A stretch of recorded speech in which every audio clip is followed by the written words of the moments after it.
Hello, everybody. This is C.J. Miller. I'm in Shreveport, Louisiana, across the Red River from beautiful Bossier City, Louisiana. And I've not done a food video for a while, and it is because I have, uh, well, basically, for the last couple of days, I have fasted. I mean, like, literally 2 days. Almost hardly any carbs or calories. And you better believe there's a damn good reason why I did. And it's this. Ba-boom.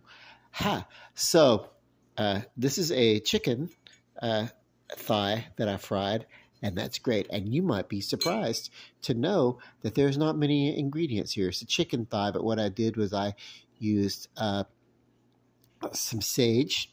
I used some onion powder, and I have a secret ingredient that I like to use with chicken that I don't talk about, that I've discovered. It's like it really just adds it all there, and so I don't talk about that. That's mine, my little secret.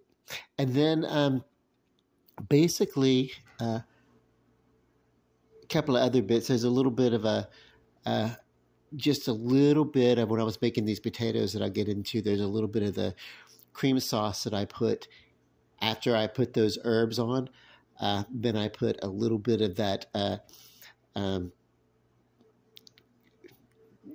creamy milk, just a splash of it into the bottom of the bowl to help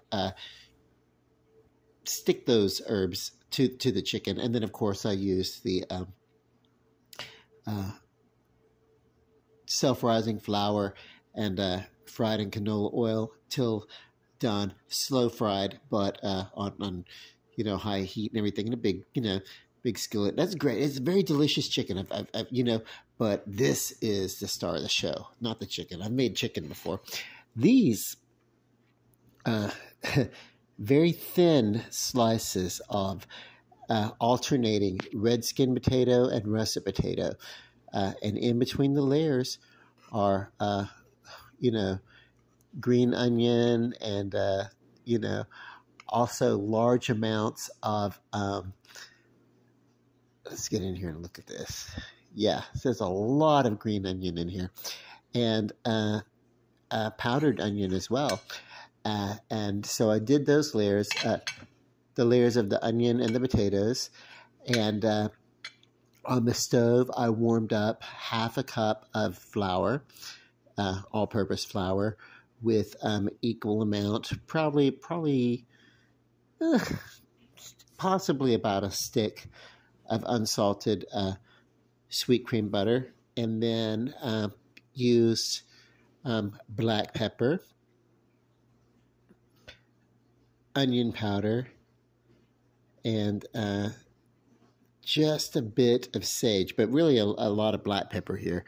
And so, yeah, what I did was I layered this into a loaf pan, and I poured the liquid once it was all. I did the flour and the butter together to make like a kind of a nice tan roux, and then I put the milk and the other ingredients in.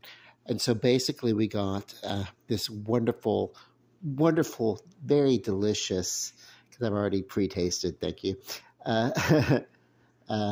scalloped potato thing going on. It's great. You could add pork or meat to it, or bacon or whatever if you want to. I've done that in the past, but this chicken is quite rich enough also. But let me taste this for you right here just again.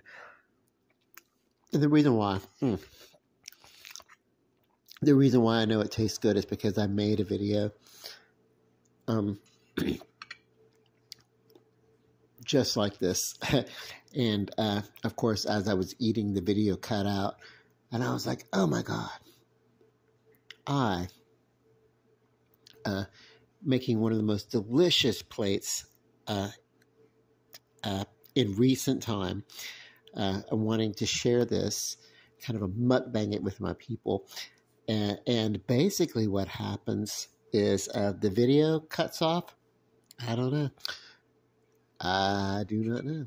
But here I am with the new plate and new chicken and new bit of potatoes, and this is this. What's it's a ball of cheese that is chive and onion, shallots and chives actually. Boursin is the name of it, I believe, of the cheese. You know, it's this little foil wrapped, creamy kind of cheese. You can find them in various varieties or whatever. Very delicious, and that really sets very well.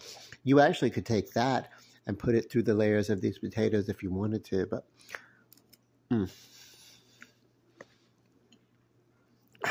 But anyway, I decided, you know, I need to remake the video, of course, after I ate, and I will just indulge myself in a second helping, so that I can share with my followers, because, you know, I love you, and this is all for you. See how much I sacrificed for you. Okay, let me get into this chicken real quick. Definitely deep fried in canola oil, and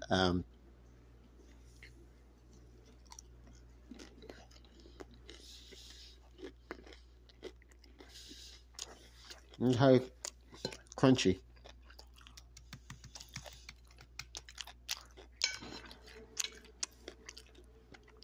Very, very good. It's got a dark color because there is a lot of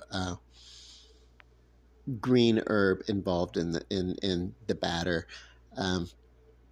Otherwise, it would be lighter in pallor. But you know what? I love the flavor of green herbs. I don't add salt. The saltiest thing on this plate is this little Boursin cheese back here, which is, if I'm pronouncing it right, but I know y'all look for it. Y'all go, you're like, what's, just go look in cheese, find a little ball of cheese wrapped in foil that has a name that looks like Boursin, Boursin, I think, whatever. And you'll find there's varieties of it. I'm sure some people know it's a good cheese. But yeah, also don't feel like you couldn't just take like some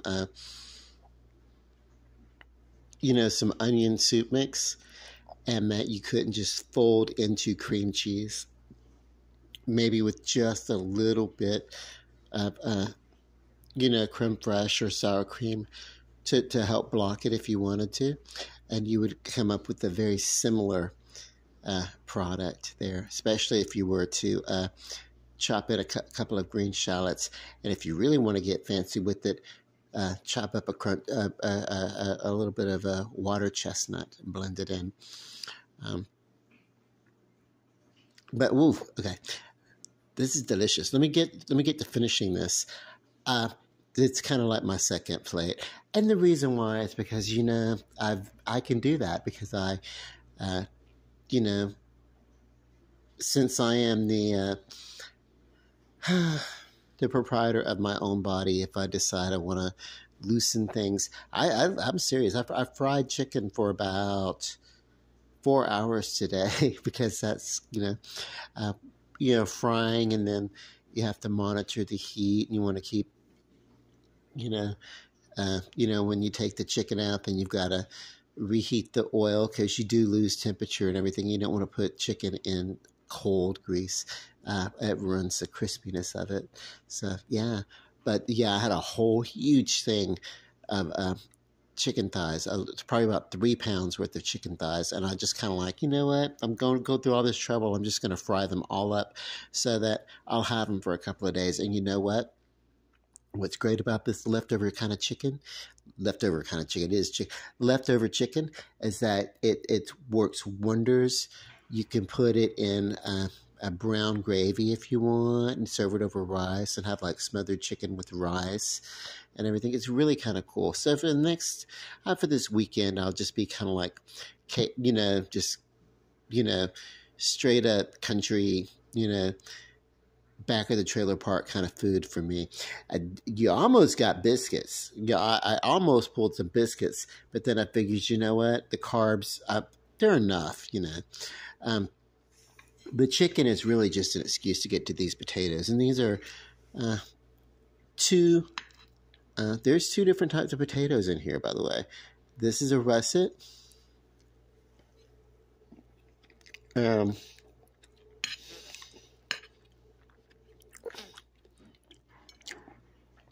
here. And this is a redskin. Now, redskin will hold its shape a little firmer, but the russet feels a little creamy. And I've discovered I like blending both of those, layering both of them. Actually, this is a russet.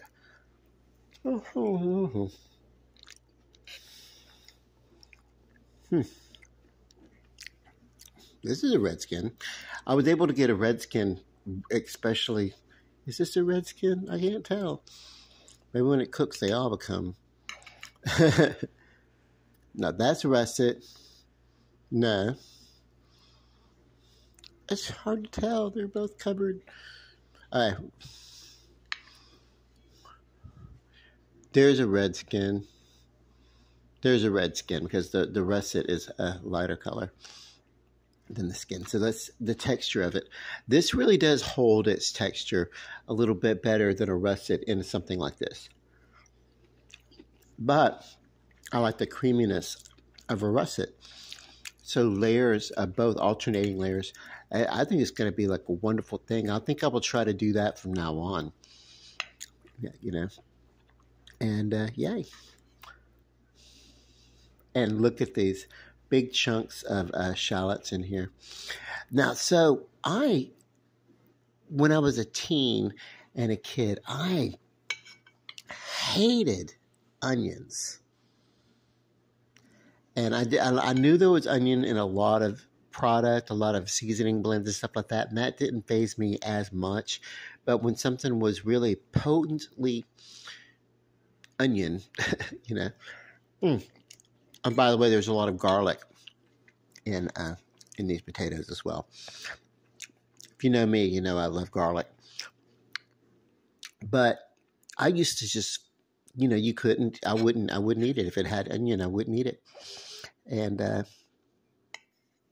you know, you as you mature, your palate will change. And that's what I wanted to let people know. I was a very picky eater growing up. People used to give me a lot of problems. And they would make me, you know, when I was younger, not so much my parents, but like friends of the family and stuff, they always felt like they had a solution. And the solution was to sit me down and try to force me to eat food that I couldn't stomach. And it never worked out to anyone's advantage. And so many years later, in my 20s, we did, I had an allergy test, food allergies, of 64 different foods that I felt had been problematic, you know, and as it turns out, I've been pretty sensitive to some of those allergens, you know, but I did, you know, a few years of allergy sensitivity injection, and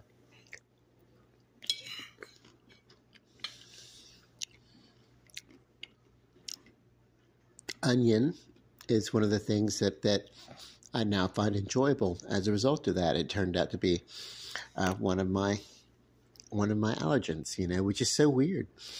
But there's, you know, onion in just about any kind of packet of seasoning blend or dressing. You know, there's always something.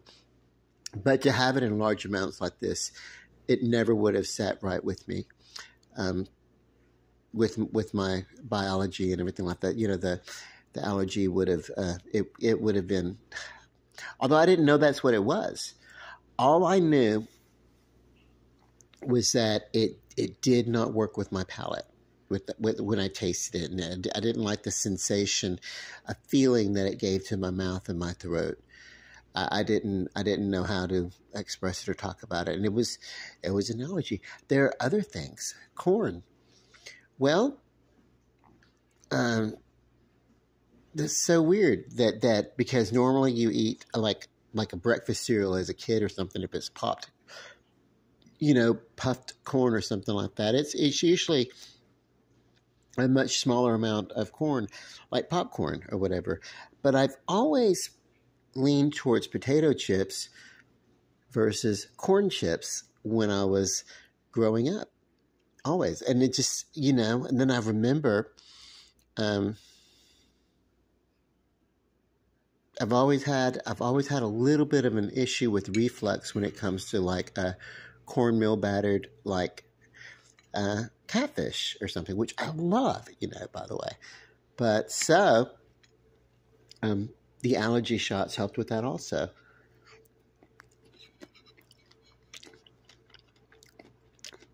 Because though it's not a respiratory reaction or even a violent hive kind of reaction, there is a reflux action that I get when I have large amounts of corn in any sort of product. And I don't like cream corn, corn on the cob, corn out of the skillet or anything like that. No, but just corn products, even breakfast cereals that I never really quite, you know, enjoyed or whatever. So, um, but so I want to talk about that because because that was somewhat traumatizing. People were always trying to hide food. I don't recommend. You see these books for parents about how to take and disguise food and make it look like other things. Once your children find out you're doing that, they're gonna feel that they can't trust you because I had those issues. To this day, I get pissed off if I let myself ruminate on all the many times people tried to trick me. And I'm not talking about just as a little kid. I'm talking about into my early teens, growing up or whatever. People were always trying to sneak food that I did not like into food that I would eat in any sort of disguised manner. And not only did it offend me in the fact that this is my body, I should have the right, you know what I mean? Like, to make those types of decisions. But I also know what food I enjoy eating and which foods that I detest, the taste of. Not to mention how they made me feel physically. But then,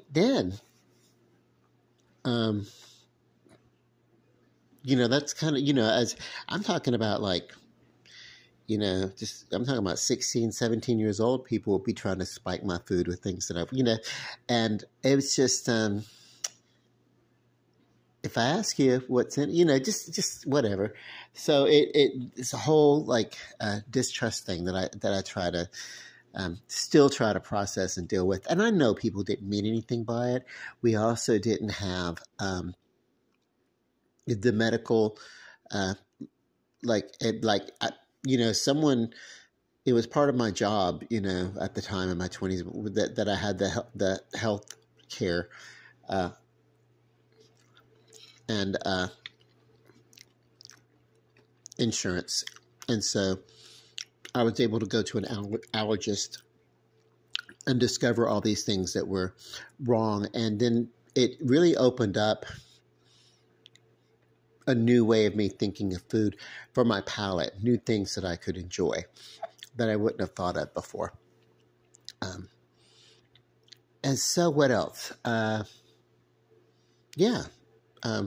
Here's what I want to encourage. If you're a parent of a very picky child, and they're not eating everything that they should eat, and they're probably not going to get full-on balanced anyway, but at least, try to work with what you can, but do it honestly. Don't do it deceptively. I from my experience, the psychological issues will be more damaging in the long run. I'm sorry. I know that's not a popular thing, especially with parents, mothers, and stuff like that, is try to get their picky child just to eat the food. and they don't have, you know what I mean? Just eat. It's a rush world. You got to sit and like nurse your picky child, and they're just like, I'm not eating it. You know, I'm just to deceive a child into letting them know that they have no personal agency as to what food goes into their own body. Now, I'm not saying they should be able to live on chocolate, but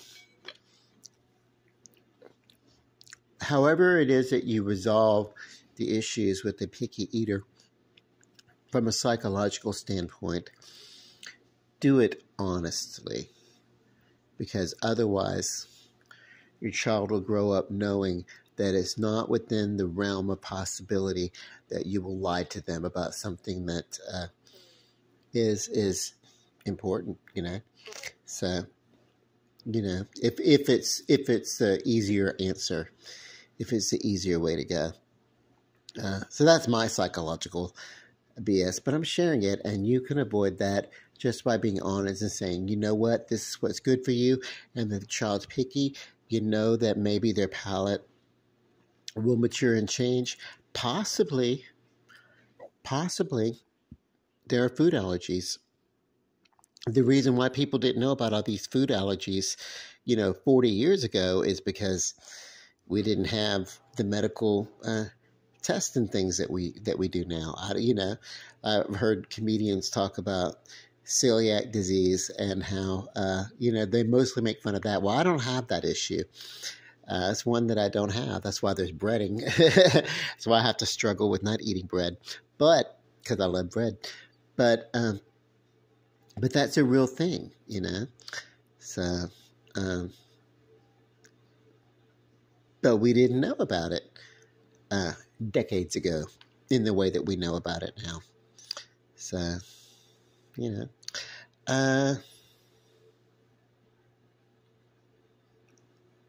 cool. It's so funny just making little videos and then letting your mind wander and just open your mouth and saying whatever. You never know where you're going to go with this. It's kind of a deep thing, for a long time.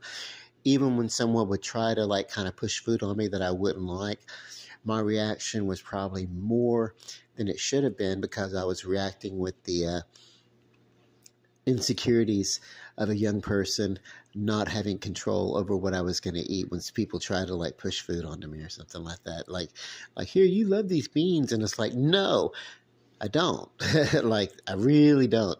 Closest thing to a bean that I might like would be a decent lentil soup, but that is something that I eat out of politeness. It's not something that I actually enjoy it. And I never will do a video of I've made a lentil soup. You will never see that from me. But, I do like a good crispy vegetable, but I like them raw. I don't like cooked vegetables, which is fine. They're more nutritious raw anyway. And that's whatever. So, whatever. Oh my God. Maybe I need to journal. I'm vlogging and I'm talking about this, and that's great. That's just one of these things I should probably put on my, fourth step of my inventory. I do 12 steps in my fourth step. Oh my God, this is what's going on with my food and stuff like that. And you work around to realizing, people did the best they could with what they had. But, deception, it's not really a good answer. I remember one time, how you flip somebody off, with the middle finger? I remember being, this is so, it's talking about innocence, but also whatever. I remember being a little kid, and people would just, you don't flip people off, don't you? And I remember, or the middle finger or the bird or something like that. And I remember asking my mom, I had to be in first grade, what does it mean? And she didn't want to say what it meant to a child that age, but she also knew that I knew that it was bad, that it was the equivalent of a curse word or something like that. So she told me that it meant go to hell instead of, the big F-U that it means. And so for the next several years, whenever I'd be, PO'd at my neighborhood kids or something like that, and we'd be flipping them off, and I'd flip them off, and I'd say, "Go to hell," and it's like completely nothing, not even realizing what it meant. Not that I didn't know what the other phrase, the "fu," it was so funny. It was so weird, but just the comical things that can happen in the understanding of children and the misunderstanding of children. By children, of children, and because of trying to maintain the innocence of children and everything like that. So, but my regards to that in food, in diet, really in everything. As a child who has turned into an adult, it would be better to be as honest as possible in all things while still providing assurance. Not that I'm a psychologist. I'm not. I'm just a person who's undergone a lot of psychology. And love and light, peace, Godspeed, or whatever. God be with you, or whatever. Namaste. Good night.